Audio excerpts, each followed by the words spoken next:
The alarms were already screaming when I woke up, and for 3 full seconds, I thought I was still dreaming about the last battle, instead of standing in the middle of a new one.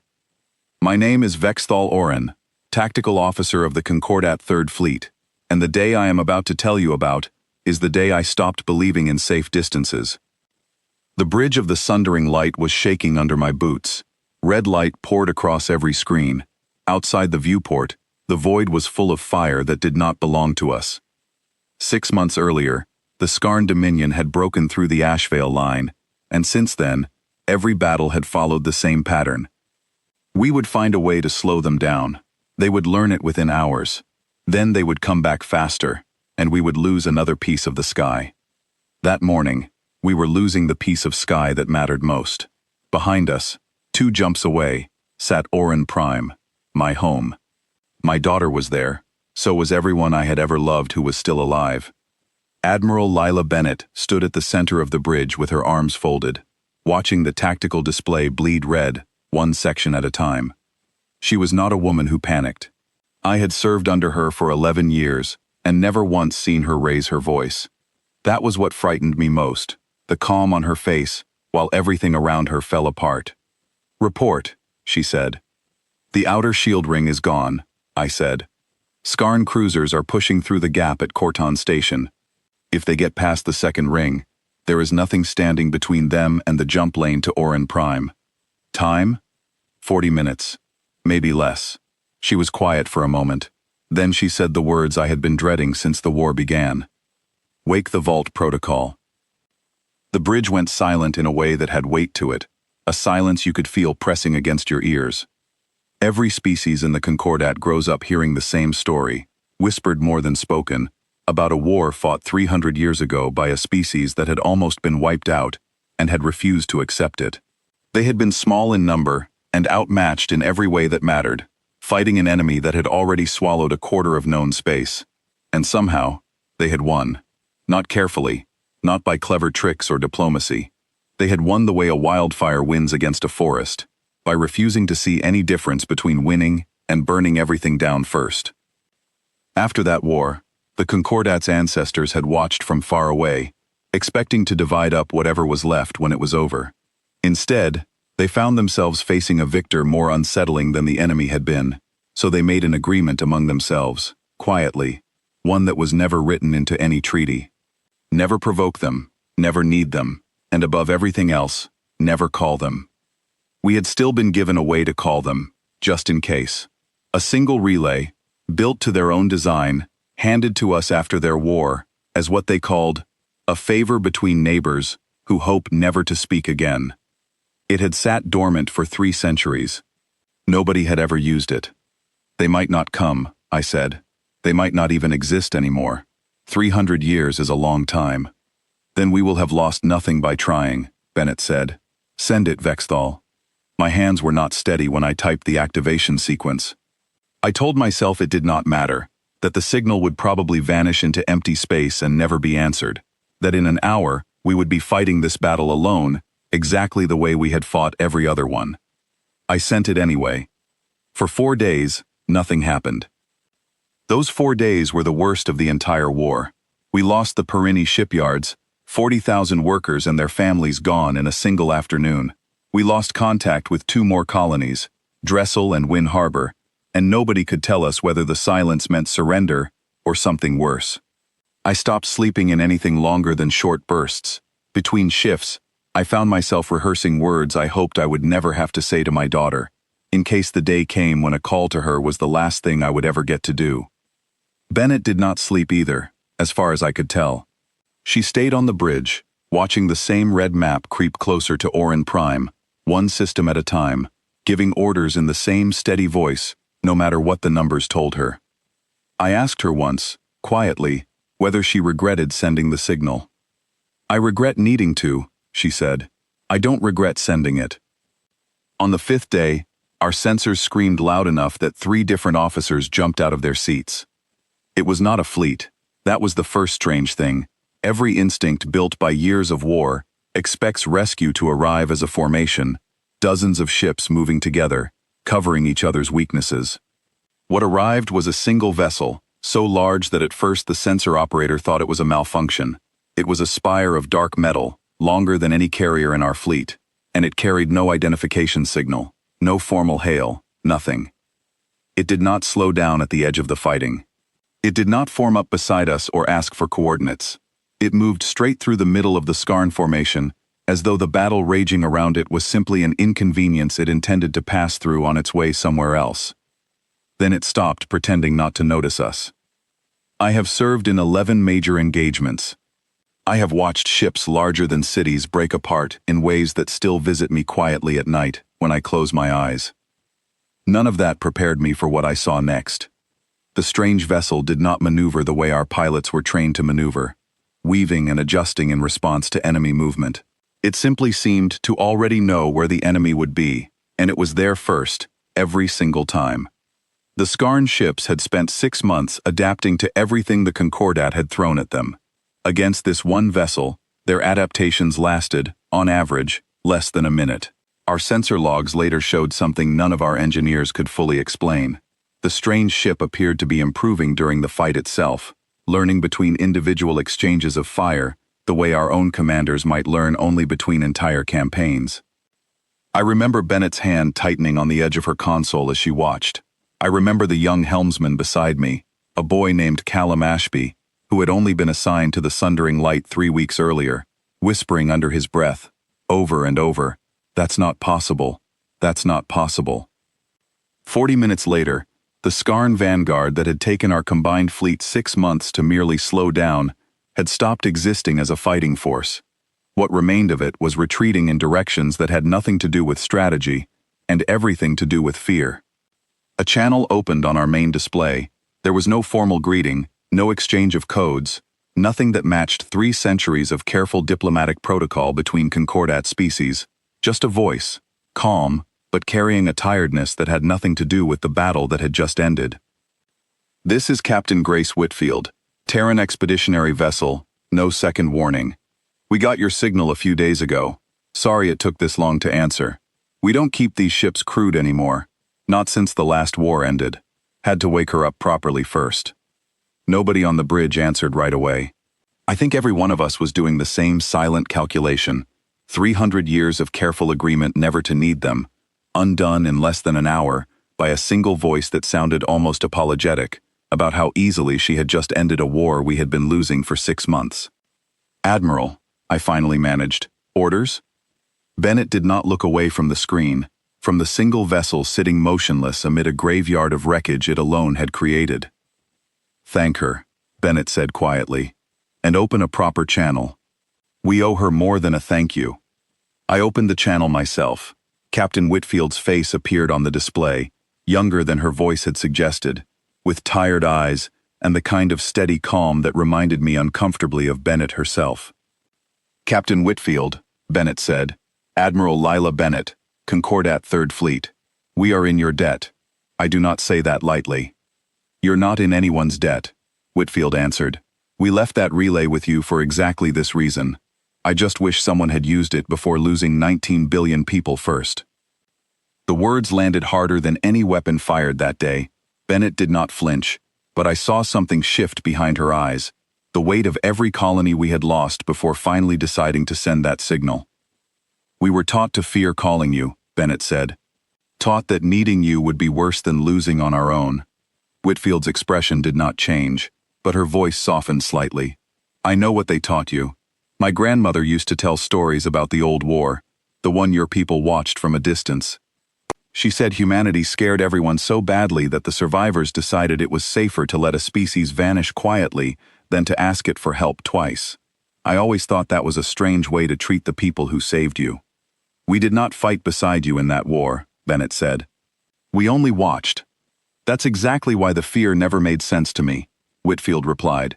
"You didn't see us at our worst because you chose distance over risk. All you inherited was the story of what we became to survive, not the reasons we had to become it." I stayed quiet, listening, aware that history itself was shifting slightly, with every sentence exchanged between them. Whitfield's ship remained in the system for 6 more hours, long enough to escort what remained of our fleet safely back through the jump lane toward Oran Prime. During that time, I found myself assigned to coordinate communications between our tactical teams and hers, which meant I spoke with several of her crew directly, something I had never expected to do in my lifetime. One of them was a young man named Elias Farrow, barely out of what I understood humans called their 20s, who worked in the ship's engineering section. He seemed almost embarrassed by how easily his ship had ended a battle that had cost us so much. "It's not that we're better fighters," he told me over the comm line, his voice carrying an apology I had not expected. "It's that the ship remembers every fight humanity has ever survived. All of it gets fed into how she moves, how she predicts an enemy's next choice before they've made it. We didn't build a warship. We built a memory of every mistake that almost got us wiped out, and we made sure it would never happen the same way twice." "That sounds like a heavy thing to carry," I said. "It is," Farrow admitted. "Most of us who serve on ships like this one don't do it for long. The weight of what she remembers has a way of finding you, even when you're not the one who lived through it." I thought about that conversation for a long time afterward. We had spent 3 centuries treating humanity as a fearsome unknown, a story told to frighten young officers into caution. Nobody had ever told us that the fear the story carried for us was nothing compared to the fear humanity still carried for themselves. When we finally reached Orin Prime, the scale of what had almost happened became clear in a way that numbers on a screen could never fully capture. Families stood along the docking platforms, watching our battered fleet return, counting faces, searching for the ones who had not come home. My daughter, Nadia, was among them, and when I stepped off the shuttle and saw her running toward me, I understood for the first time exactly what Bennett had meant when she said we owed Whitfield more than a simple thank you. Nadia was 14 years old enough to understand what the alarms had meant during those 4 terrible days when no answer came, and old enough to ask the question that had clearly been building in her since the moment she learned the battle was over. "Is it true," she asked, once we were alone, "that the ones who saved us are the ones everyone always warned us about?" "It's true," I said. "Are they still dangerous?" I thought carefully before answering, remembering Whitfield's tired voice and Farrow's quiet apology. "I think they are dangerous the way a locked door is dangerous," I told her. "Only to whoever tries to force their way through it. To us, today, they were something else entirely." She considered that for a long moment, the way children do when they are trying to decide whether an answer satisfies them or only postpones a harder question. Then why did everyone spend 300 years being afraid of them instead of thanking them? I did not have a good answer for that, not one that made the Concordat look wise or careful rather than simply frightened. I told her the truth instead, that sometimes the story people choose to remember about someone else says more about their own fear than it does about the person being remembered. 3 days later, Admiral Bennett called a formal meeting of the Concordat Council, the first of its kind in over a century, and she asked me to attend as her tactical witness. The council chamber was full of representatives from a dozen member species, all of whom had grown up with the same quiet agreement never to call for help from the one species everyone feared. Many of them looked deeply uncomfortable simply discussing what had happened, as though naming it too clearly might somehow summon consequences none of us understood. Bennett stood at the center of the chamber and did not soften what she had to say. "6 months ago, we began losing a war we did not know how to win," she said. 4 days after sending a single signal, we had spent 3 centuries pretending did not exist. One vessel, crewed by fewer people than sit in this chamber right now, ended a battle that had already cost us 3 colonies and 19 billion lives. I am not here to ask whether we made the right choice. I already know we did. I am here to ask why it took losing that much before any of us considered making it. A representative from one of the older member species, a counselor named Doran Halworth, rose to respond. "The old agreement existed for good reason, Admiral. Humanity's methods in their own war were not something any of us wished to invite into our systems." "Their methods ended a war that was killing us," Bennett said. "I watched their vessel fight for 40 minutes. I did not see cruelty. I saw precision, and I saw restraint.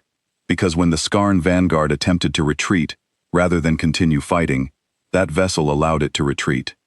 It did not pursue beyond what the situation required.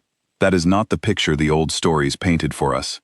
Halworth had no immediate answer to that, and the silence that followed told me more about the council's discomfort than any argument could have. I was asked to speak next, and I found myself telling the chamber about my conversation with Elias Pharaoh, about the weight he described carrying, simply by serving aboard a ship built from memories of near destruction. I told them about Whitfield's quiet correction, that we had inherited only the story of what humanity became to survive, without ever learning the reasons that survival had cost them so much. We built 3 centuries of policy around a story we never fully understood, I told the council. I do not think that story was wrong about what happened in their war. I think it was incomplete about what kind of people it left behind. The council did not reach a final decision that day, and I did not expect it to. Old fears built over centuries do not dissolve in a single meeting, no matter how clearly the truth of a single battle presents itself.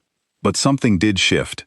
A formal channel of communication was opened between the Concordat and the Terran Expeditionary Command, the first official contact in 300 years that was not simply an emergency signal sent in desperation. Weeks later, I received a private message from Captain Whitfield herself, sent through that new channel.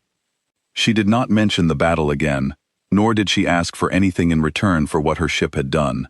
She asked instead how Orin Prime was recovering, and whether the families who had lost people at Perrine and Dressel and Wynn Harbor were receiving the support they needed. It was a small, ordinary kindness, the kind that never made it into any of the old stories about her species, and it struck me more deeply than the battle itself had.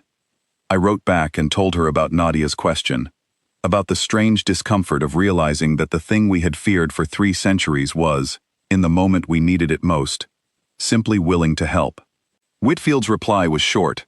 Most of what people fear about us, she wrote, is really just fear of what we were forced to become. We would rather be remembered for what we choose to do now, when nobody is forcing our hand at all. I kept that message. I still have it. On the nights when I cannot sleep, when the sound of those 4 silent days before the signal was answered still echoes somewhere behind my thoughts, I read it again, and I think about how close we came to losing everything, simply because we were more afraid of asking for help than we were of losing without it. The war with the Skarn Dominion did not end that day, not entirely. There were smaller engagements after, harder negotiations, slower recoveries for the colonies that had suffered the worst losses.